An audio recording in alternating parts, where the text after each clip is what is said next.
Bonjour tout le monde. Alors, aujourd'hui, deuxième vidéo concernant les recherches V, plus particulièrement les erreurs de la recherche V. Je vous dis tout de suite, vu que les vidéos sont un petit peu plus longues, dans la description de la vidéo, vous allez y trouver un index. Donc vous pourrez cliquer directement sur le chapitre qui vous intéresse pour sauter la vidéo directement. Ça vous évite d'avoir à la chercher au niveau de la timeline, c'est pas très pratique. Voilà. Donc je vais le mettre en place maintenant sur toutes mes vidéos qui durent un petit peu plus que 10 minutes, puisque voilà, c'est plus pratique. Donc il y aura dans cette vidéo 3 parties. Donc on va d'abord présenter les erreurs, il n'y en a pas 36 000. Dans la deuxième partie, on verra les erreurs de recherche, et dans la troisième partie, on verra les erreurs de syntaxe. Vous allez voir, voilà, on va essayer de faire ça bien pour que vous n'ayez plus de soucis avec cette satanée recherche V. Allez, bon visionnage.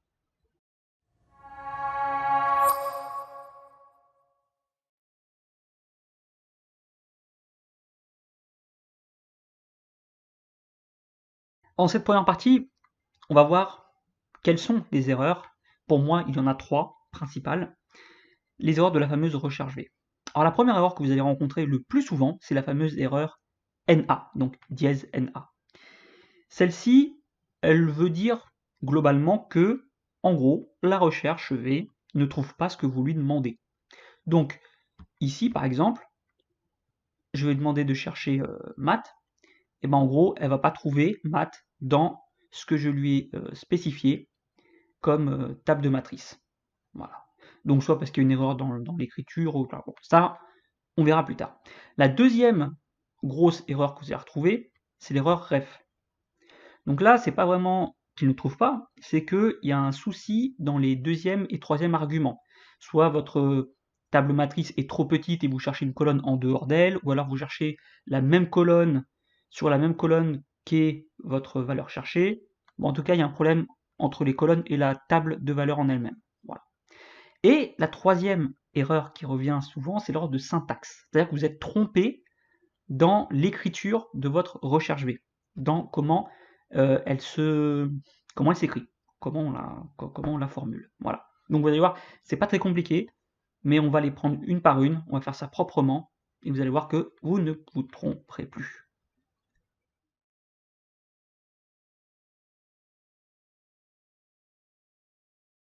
Alors pour commencer, on va voir l'erreur NA. Donc l'erreur NA, c'est celle qui va revenir le plus souvent, hein, puisqu'elle renvoie une erreur qui dit bah là, j'ai pas trouvé ce que tu m'as demandé de chercher, il y a un truc qui va pas. Donc soit il y a un problème dans ta référence, soit dans le tableau que tu me demandes de chercher, ou dans lequel tu me demandes de chercher. Mais il y a une erreur quelque part. Je ne trouve pas. Bon, bah ok. Donc quand vous envoyez un peu partout, c'est pas grave. Faut y aller petit à petit. Pour commencer, la première chose à faire, et ça, mais ça doit être impératif, on se met sous forme de tableau. Là, c'est obligatoire si vous voulez minimiser les sources d'erreurs. Ensuite, on fait une plage nommée de ce que l'on veut chercher pour arriver à une liste déroulante qui vous permet, si jamais il y a une erreur de syntaxe dans votre cellule, de ne pas en avoir, puisque vous allez forcément renvoyer une donnée de la liste qui est le reflet de celle-ci. Donc si vous modifiez là, ça va se modifier là. Et donc ça va forcément continuer à chercher. Voilà. Alors, pour vous illustrer ce problème, on va tout de suite commencer par la première. Alors, on va se mettre ici et on va regarder ce qui se passe. Je vous le dis tout de suite, lorsque vous avez une erreur dans une formule, première chose à faire, vous cliquez dans la formule. Voilà, je clique dans la formule ici. Ça me permet quoi? De voir visuellement, ça tombe sous le sens, de de voir quelles sont les données qui sont en jeu. Donc dans la table de matrice, qui est ici en rouge, orangé, bizarre, j'ai, voilà, il est là, très bien. La valeur cherchée, elle est bien ici. Ah ben voilà, déjà on a un premier problème. Je demande la troisième colonne alors que ma table de matrice n'en a que deux. Bon, très bien, je vais corriger. Et ça va fonctionner. Et non, ça fonctionne toujours pas. Bon, ben je vais retourner dedans. Je recommence. À 20, c'est bon. Je cherche bien dans les deux. Je cherche la deuxième colonne, c'est bon. Faux, c'est bon. Alors là, il y a un problème, c'est que tout est bon, sauf que ça ne fonctionne pas. Alors oui, ça ne fonctionne pas pour une simple et bonne raison. Ici, je ne suis pas en validation de données. J'ai dû l'écrire à la main. Et le problème, c'est que regardez, soyez très attentifs. Ici, j'ai un petit espace entre le T et le caractère suivant, bon, qu'il n'y en a pas, mais vous voyez le petit espace là? Voilà. Ça, visuellement, il est invisible, mais il existe. Si je le supprime et que je fais entrer, bah là, ça fonctionne. Si j'avais eu une liste déroulante et que là, j'avais mis un espace après, j'aurais pas eu ce problème, puisque la liste déroulante aurait intégré la modification de mon tableau. Donc, liste de validation, hyper important, sous forme de tableau, hyper important, ça fonctionne comme ça, vous évitez ce genre de soucis. Deuxième problème qu'on peut rencontrer avec la recherche NA, on va tout de suite le regarder, on va se mettre là. Donc on cherche à 17, bon, très bien, on va cliquer dans la petite formule, à 17, produit, désignation, bon bah là on voit tout de suite que le problème vient de la table de matrice, un petit problème, bon c'est pas très grave, hein. Donc on se place ici, on remonte, on supprime tout ça, pas besoin de réécrire la formule, hein. Là j'ai effacé, je suis bien entre les deux points virgule, et là je resélectionne tout simplement mon tableau. Je fais entrer, et ça fonctionne, c'est magnifique. Attention, hein, à bien être vigilant. Enfin, je vais me placer là. Qu'est-ce que j'ai dans ma petite formule? Oh bon, bah là c'est assez évident, hein, on le voit tout de suite à l'écran. Je vais me placer au niveau du A13, la valeur cherchée. Bon, on se rend compte qu'il ne cherche pas la bonne. Donc oui, forcément, il ne peut pas la trouver. Du moins, il va chercher référence, hein. Donc nous, si on cherche maths, il ne va pas le trouver puisqu'il ne le cherche tout simplement pas. Donc là, je peux tout simplement double-cliquer et basculer vers le bas ou ailleurs, hein, où je veux, la référence, donc la valeur cherchée, faire entrer, et ça fonctionne. Voilà.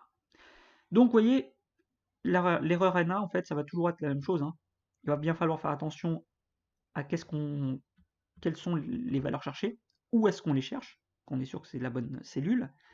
Faire attention que la table de matrice est la bonne, que la première colonne inclut bien notre valeur cherchée. Attention, quand on était dans désignation, tout à l'heure on avait sélectionné ces deux-là dans la recherche V, forcément, cette cellule-là, il ne pouvait pas la trouver dans cette première colonne. Donc il avait beau chercher, il ne trouvait pas. Enfin, attention de bien mettre sous forme de liste ou d'être très vigilant sur la façon dont vous écrivez. Si je mets juste un espace involontaire, je fais entrer, ça ne marche plus. Il faut vraiment faire attention, hein.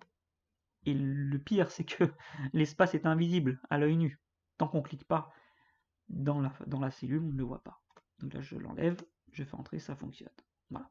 Ici, vous avez d'autres recherches NA, mais on va voir tout à l'heure à quoi elles correspondent.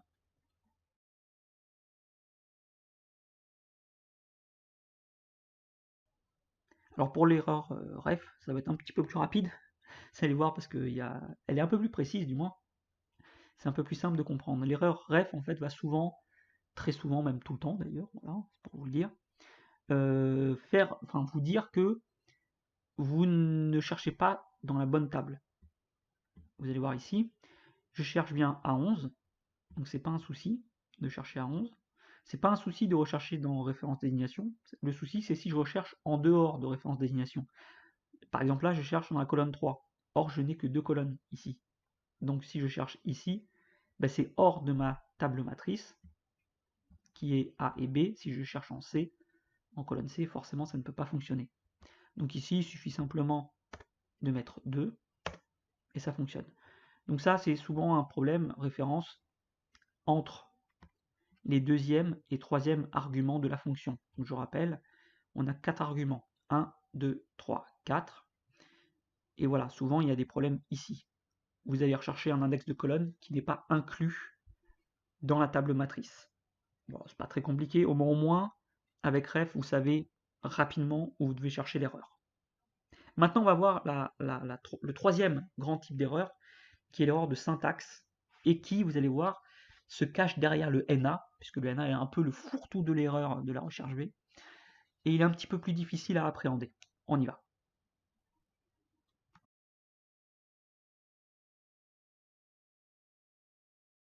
Alors pour l'erreur de syntaxe, on va plutôt se concentrer sur cette partie-là.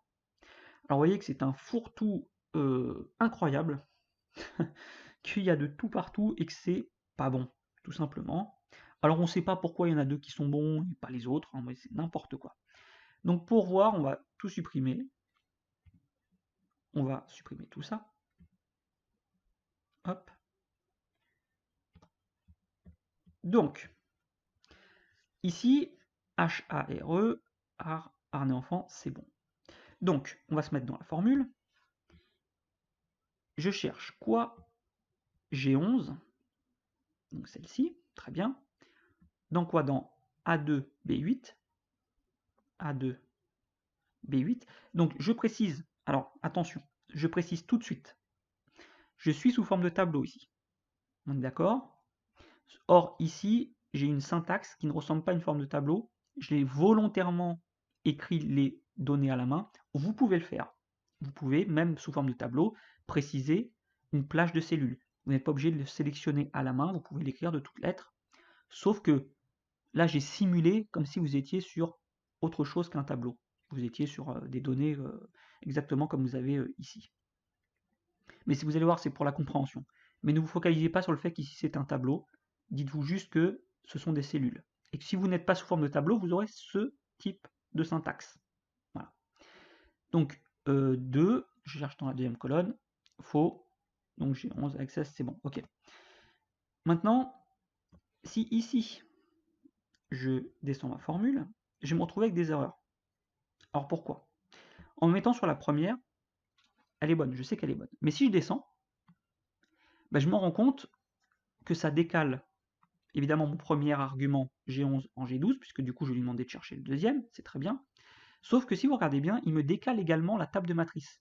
Il passe de A2 B8 à A3 B9, puis A4 B10, puis A5 B11. Et donc forcément, le tableau cherché, si je me mets dedans, voilà, regardez où il cherche. Ça n'a plus aucun sens. Si je prends celle-ci, alors regardez pourquoi HARF, Arnefam, il le trouve, parce que coup de bol, il est encore dans cette partie du tableau. Donc ça va. Si j'avais cherché un des trois, ça marchait. Si je cherche le dernier, il le cherche ici. C'est-à-dire que dans la dernière ligne, si je cherche un enfant, il va me le trouver, puisqu'il est encore ici. Si je cherche maths, il va me le trouver, parce qu'il le voit là. Bon, ça n'a aucun sens, donc c'est n'importe quoi. Alors comment on peut faire pour fiabiliser tout ça? Alors, on va virer tout ce qui est ici, et on va faire ça proprement. Tout en sachant qu'après, je vais devoir chercher également à droite, ici.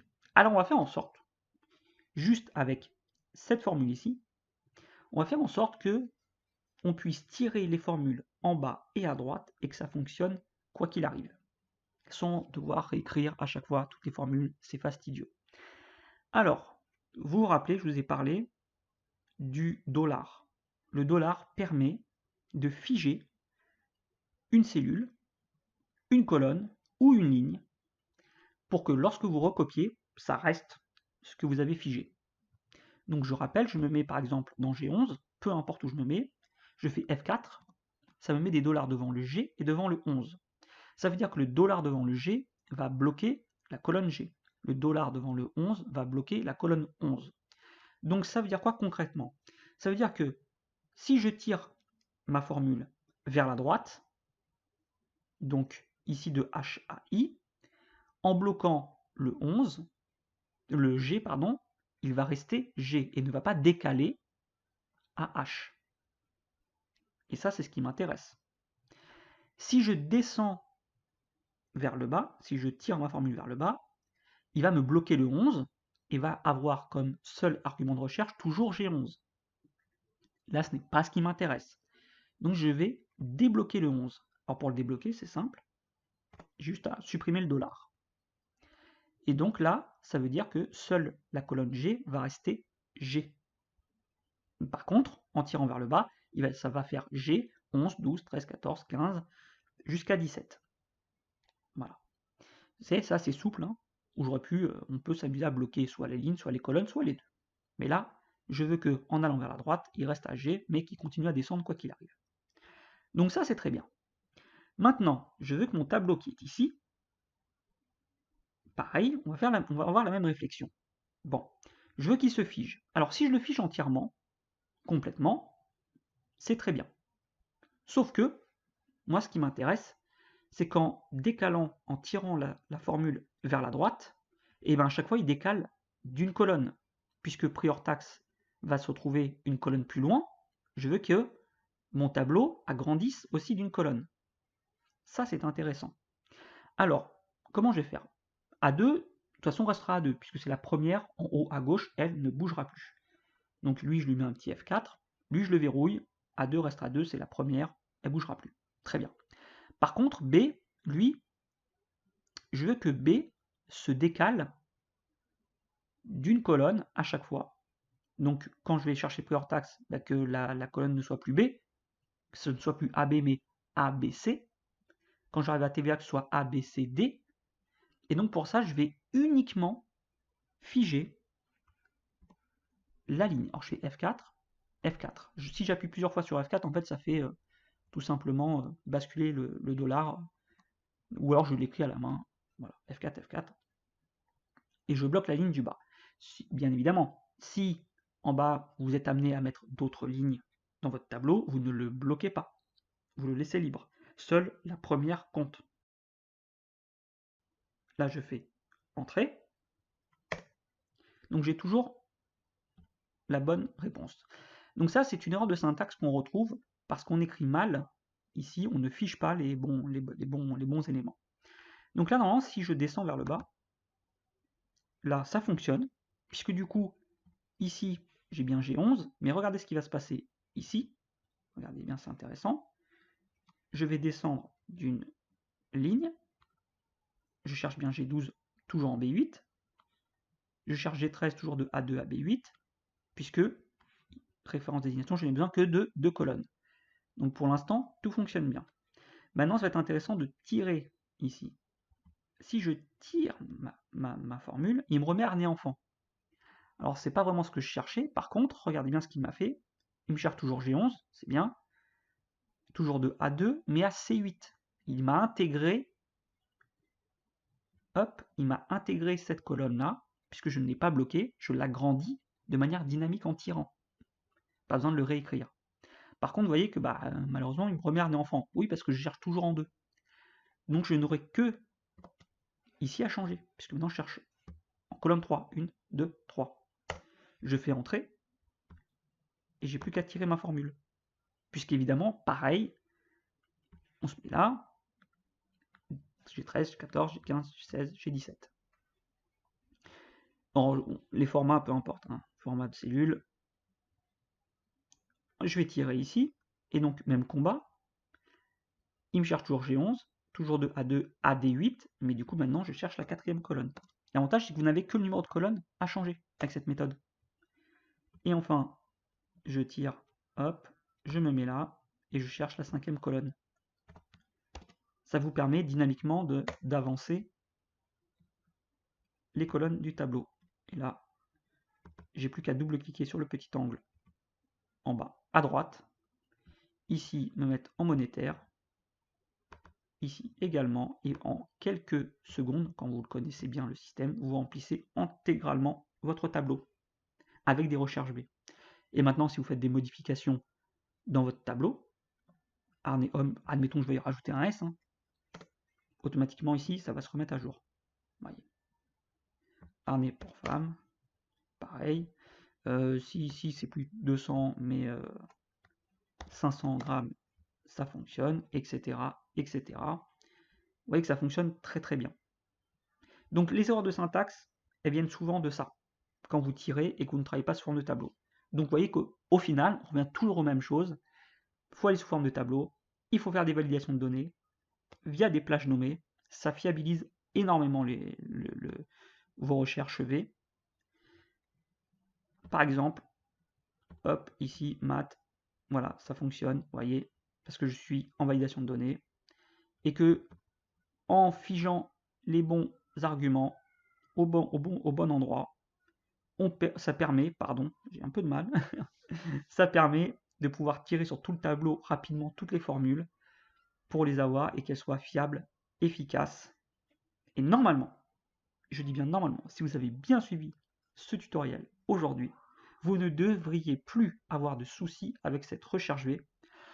Alors évidemment, de base, hein, si on part sur une recherche V très élaborée, imbriquée avec tout un tas de choses, évidemment que ce sera plus complexe. Mais pour la recherche V de base, où déjà beaucoup de gens, énormément de gens ont des erreurs et ne comprennent pas pourquoi, si vous avez bien suivi, vous devriez ne plus avoir peur de ces erreurs et faire des choses bien propres, fonctionnelles. Voilà, sur ce, on arrive à la fin. J'espère que ça va vous servir. Je vous souhaite de passer une excellente journée. À très bientôt.